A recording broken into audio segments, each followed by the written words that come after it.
కృప నిరంతరం నిలుస్తుంది. చూడండి, ఇక్కడ మనం నేర్చుకోవాలి ఏంటి, అన్నిటి యందు ఎల్లప్పుడూ మీలో అన్నిటి యందును మీరు సర్వ సమృద్ధి గలవారే ఉత్తమమైన ప్రతి కార్యము చేయుటకు దేవుడు మీ ఎడల సమస్త విధములైన కృపను ఏం చేస్తాడు, ఆయన విస్తరింపజేస్తాడు.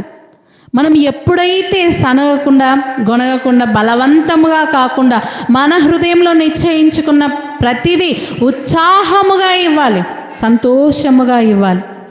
బలవంతంగా చెప్పినారు కదా చేయాలి, చెప్పినారు కదా ఇవ్వాలి, ఇట్లా కాదు. బలవంతంగా ఏది చేయకూడదు, ఉత్సాహముగా చేయాలి. అలాంటి వారి విషయంలో ఏం చేస్తాడు, విస్తరింపజేస్తాడు ఆయన కృప.